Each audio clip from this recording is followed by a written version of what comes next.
Steve Perry, CNN contributor, is a very smart man. I like him. He makes a lot of sense. He's very enthusiastic and sincere, but young people really achieving and with education and so on. And he has his 10 top principles. I have reviewed them and I agree with most of them, but number 1, 3, and 5, I have a problem with them. Now he says everybody should care about the state of public education because everyone can do something to improve it. Now, I'm not sure if he understands the whole economics and the politics involved in this. Serious, big-time people are interested in our education failing, and if you're coming out with some real successful plans, they're gonna sabotage you. Like, for example, those institutions that offer testing. If you change the way things go, how you can get past? They're making those billions of dollars every year, and then when you look at what's happening, Mexicans coming in. Filipinos coming in, people from Asia coming in to fill the void because of our educational problems, even from India. Then you got to realize that there are lobbies from those areas that are working to undermine education so that they could make that money and they could have their input. Also, he talks about race, income, gender, and parents' level of education do not determine a student's ability. Well, that is true, but in real terms, how do you know somebody has abilities? It's not something you could measure, like the person is black or white or red and so on. It's something that you can. You see, or you could understand the person has ability because of how the person is performing. And so far, race, the white race and the Asian race, they have access to money and power. And they have the ability to give the students or the children tutors and other resources that they need for education. So that would matter. And the income, of course, is what is crucial. I think that I'm a gifted person. As a child, I was gifted first year in school. Although we were poor, we couldn't find anything to eat and clothes to wear and so on. I came first in class. And some of the guys went on to go to Oxford, London, and Cambridge. I didn't because I was poor.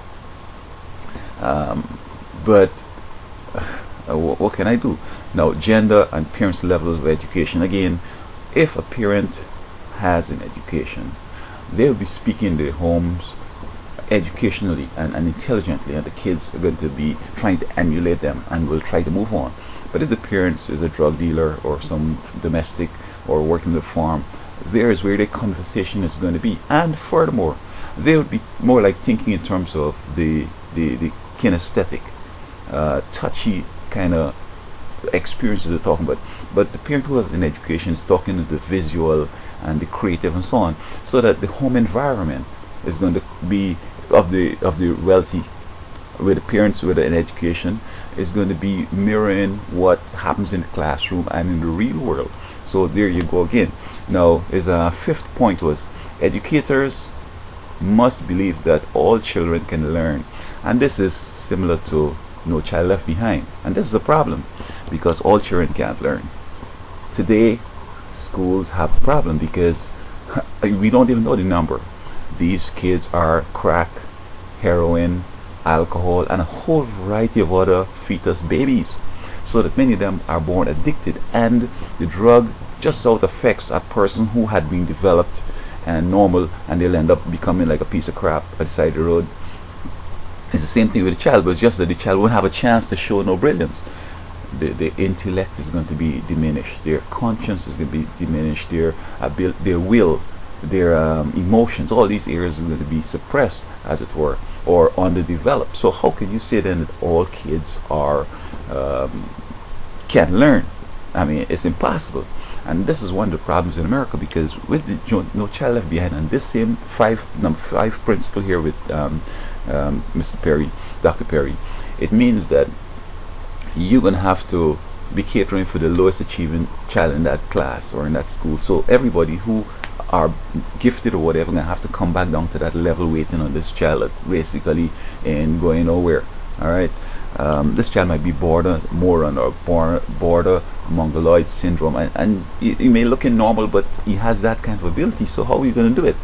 We got to say, without race and economic status, that this child doesn't have the ability and perhaps should go and do something different. as opposed to trying to get to Harvard. I recall when I was teaching in Florida, this guy, he dresses a little good, and I don't know his appearance and all that, but he seemed to be a little different from the regular guys. The regular guys, I talked to one, he says, man, I want to be a gangster. And others boasting how they make a whole bunch of money selling drugs, and others talking about how they ride and shoot up people's house and so on. But he's saying he wants to go to Harvard or Princeton, one of these Ivy League schools.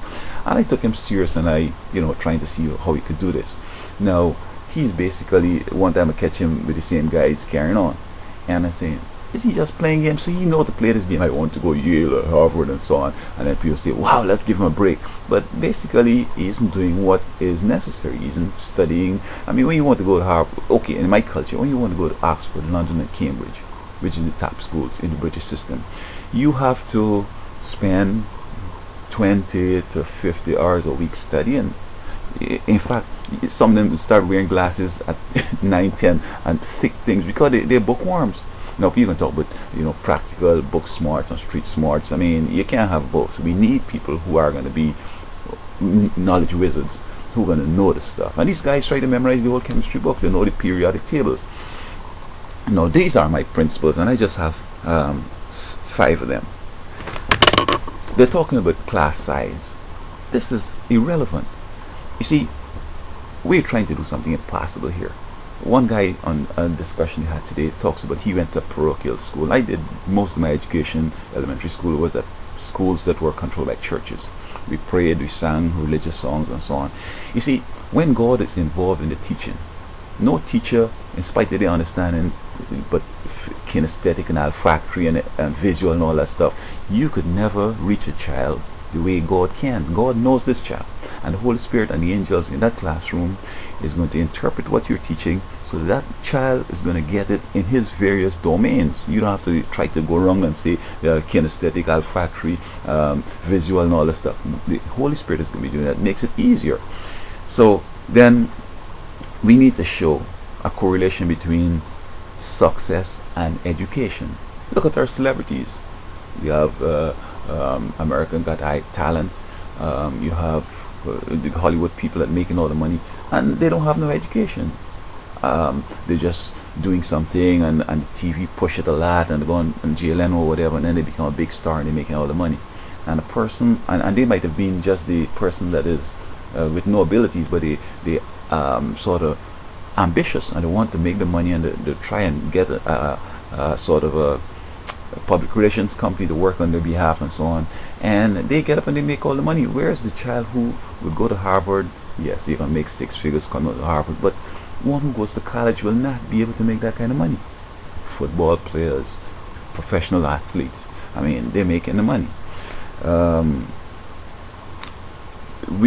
What I find out, and as my illustration, this young boy is talking, he wants to go to Harvard. Now, some people are going into hardship just so they could get media attention and then say they want to go to Harvard, and then it happens. This guy in LA, he's homeless. I mean, maybe he's telling his parents, don't fight it up, let's go to the mission. Let's go down there and let me get the people and talk how I want to go to Harvard or whatever. Now, you can't go to Harvard, or let me say Harvard. You can't go to Oxford, London, or Cambridge if you're on the football team or baseball or any sport team, when you're the class president and when you're homeless. It ain't gonna happen, because you have to be spending at least 30 hours a week studying apart from school to get there, so that they're playing this game here.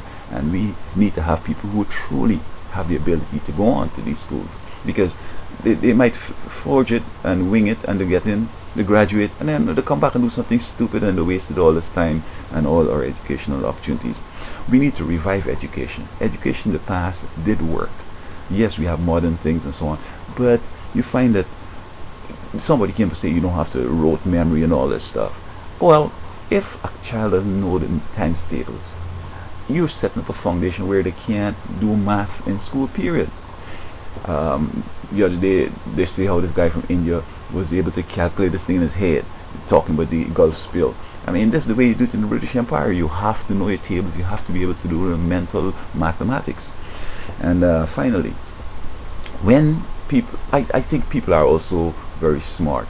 They realize that if you come out and you look very genius, next thing the government going to recruit you. They're going to put you in some community that's doing some kind of thing. And a lot of folks don't want it.